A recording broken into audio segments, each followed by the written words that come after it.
మద్యం కేసులో నిందితులకు విజయవాడ ఏసీబీ కోర్టు రిమాండ్ పొడిగించింది. జూన్ 3 వరకు రిమాండ్ పొడిగిస్తూ ఉత్తర్వులు జారీ చేసింది.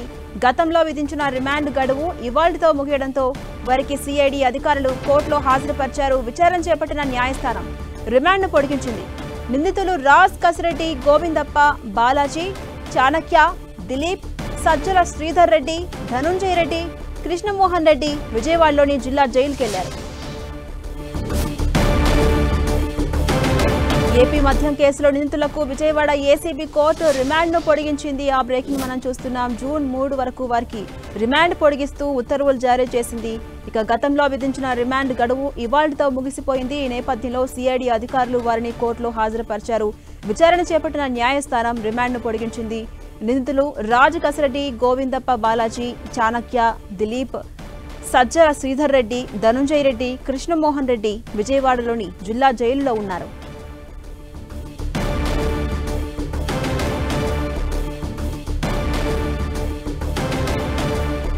ఏపీ మద్యం కేసులో ముమ్మర దర్యాప్తు కొనసాగుతోంది. ఈ నేపథ్యంలో నిందితులకు విజయవాడ ఏసీబీ కోర్టు రిమాండ్ను పొడిగించింది. జూన్ 3 వరకు కూడా వారికి రిమాండ్ పొడిగిస్తూ ఉత్తర్వులు జారీ చేసింది న్యాయస్థానం.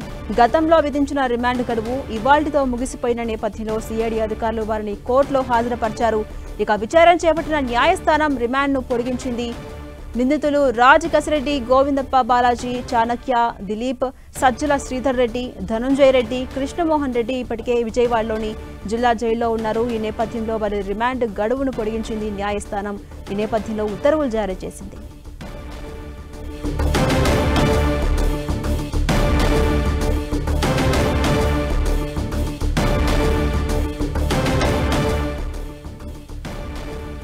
ఏపీ మద్యం కేసులో కీలక పరిణామం చోటు చేసుకుంది. నిందితులకు విజయవాడ ఏసీబీ కోర్టు రిమాండ్ను పొడిగించింది. ఆ బ్రేకింగ్ మనం చూస్తున్నాం. జూన్ 3 వరకు రిమాండ్ను పొడిగిస్తూ న్యాయస్థానం ఉత్తర్వులు జారీ చేసింది.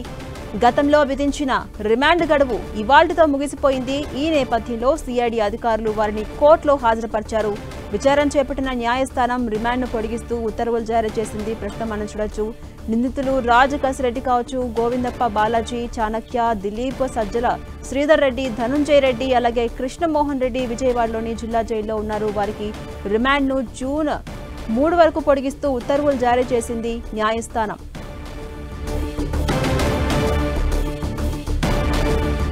ఏపీ మద్యం కేసులో నిందితులకు విజయవాడ ఏసీబీ కోర్టు రిమాండ్ను పొడిగించింది. జూన్ 3 వరకు కూడా వారికి రిమాండ్ను పొడిగిస్తూ ఉత్తర్వులు జారీ చేసింది న్యాయస్థానం. గతంలో విధించిన రిమాండ్ గడువు ఇవాళ్టితో ముగిసిపోయిన నేపథ్యంలో వారిని సిఐడి అధికారులు కోర్టులో హాజరుపరిచారు. విచారణ చేపట్టిన న్యాయస్థానం రిమాండ్ గడువును పొడిగించింది. ఇక ఇదే అంశానికి సంబంధించి మరింత సమాచారం మా ప్రతినిధి దుర్గా అందిస్తారు. దుర్గా,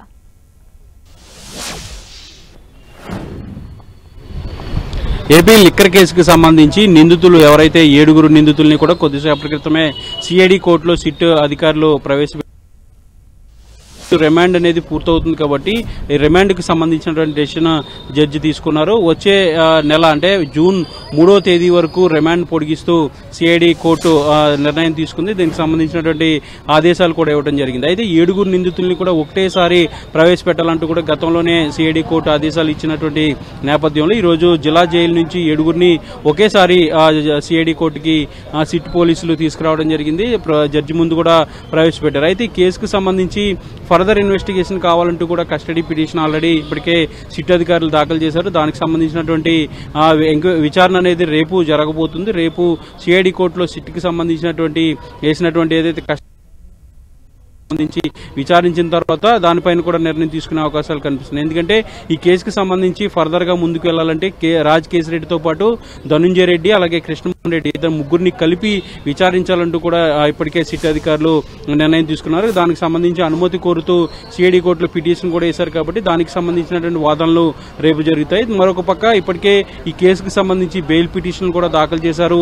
బెయిల్ కి సంబంధించినటువంటి వాదనలు కూడా రేపు జరిగే అవకాశం అయితే కనిపిస్తుంది. మరొక మరోపక్క ఏదైతే రిమాండ్ ని పొడిగించినటువంటి నేపథ్యంలో ఏదైతే నిందితులు అడిగినటువంటి కోరిక మేరకు ఒక 1 అవర్ కుటుంబ సభ్యులతో మాట్లాడుకునేందుకు అవకాశం అయితే జడ్జి ఇవ్వడం జరిగింది. ప్రస్తుతం అయితే సిఐడి కోర్టులో ఆవరణంలో ఉన్నటువంటి ప్రదేశంలో కుటుంబ సభ్యులతో 7 నిందితులు కూడా మాట్లాడుతున్నారు. లాయర్లతోనూ అలాగే కుటుంబ సభ్యులతోనూ వాళ్ళు మాట్లాడుకున్నటువంటి పరిస్థితి. మధ్యాహ్నం 1 గంట వరకు కూడా మాట్లాడుకోవచ్చు అంటూ కూడా జడ్జి అనుమతి ఇచ్చారు. అనుమతితో కుటుంబ సభ్యుల్ని కలిసి వాళ్ళ యోగక్షేమాలకు సంబంధించినటువంటి విషయాలు తెలుసుకోవడంతో పాటు ఈ కేసుకు సంబంధించి ఫర్దర్ గా ఏ విధంగా ముందుకెళ్లాలనే దానికి సంబంధించి కూడా న్యాయ నిపుణులతో వాళ్ళు చర్చించుకున్నటువంటి పరిస్థితి కనిపిస్తుంది. అయితే ఈ కేసుకు సంబంధించి మరొక కీలకమైనటువంటి అంశాలన్నీ కూడా రాబట్టాలి కాబట్టి కస్టడీ అనేది ఖచ్చితంగా ఇవ్వాలనేది సిట్ అధికారులు చెప్తున్నటువంటి నేపథ్యంలో మరొక 7 రోజుల పాటు 3 నిందితులను ముఖ్యంగా రాజ్ కేశిరెడ్డితో పాటు కృష్ణమోహన్ రెడ్డి అలాగే ధనుంజయ రెడ్డి ముగ్గురిని కూడా కస్టడీకి ఇవ్వాలి. 7 రోజుల పాటు విచారించాలి, మరింత విషయాలు తెలుసుకునేందుకు అవకాశం ఉంటుందంటూ కూడా సిట్ అధికారులు ఇప్పటికే పిటిషన్ దాఖలు చేశారు. కాబట్టి దానికి సంబంధించినటువంటి వాదనలు రేపు తెలియబోతున్నాయి. ఏదైనప్పటికీ కూడా లిక్కర్ కేసుకు సంబంధించి సిట్ అధికారులు చాలా వేగవంతంగా ఎంక్వైరీ అనేది చేస్తున్నారు. ఇందులో అనుమానితులు ఎవరైతే ఉంటారో వాళ్ళందరినీ కూడా ఒక్కొక్కరిని అరెస్ట్ చేయడంతో పాటు దీనికి సంబంధించినటువంటి చైన్ ఏమైతే ఉందో ఆ చైన్కి సంబంధించి ఆరా తీసే పనిలో ఉన్నారు. ముఖ్యంగా కొన్ని టెక్నికల్ ఎవిడెన్స్ అనేది చాలా ముఖ్యం కాబట్టి ఆ టెక్నికల్ ఎవిడెన్స్ కి సంబంధించి అసలు నగదు బదిలీ అనేది ఎలా జరిగింది, ఎవరి నుంచి ఎవరికి జరిగింది అనే అంశానికి సంబంధించి పూర్తి స్థాయిలో విచారణ తెలియాలంటే మరొక 7 రోజులు కస్టడీకి తీసుకుని కస్టడీలో నిందితులు మరొకసారి విచారించాలంటూ కూడా సిట్ అధికారులు అనుకుంటున్నారు. కాబట్టి దానికి సంబంధించినటువంటి పిటిషన్ ఇప్పటికే దాఖలు చేశారు. రేపు దీనికి సంబంధించినటువంటి వాదనలు జరగబోతున్నాయి. Right, thank you Durga.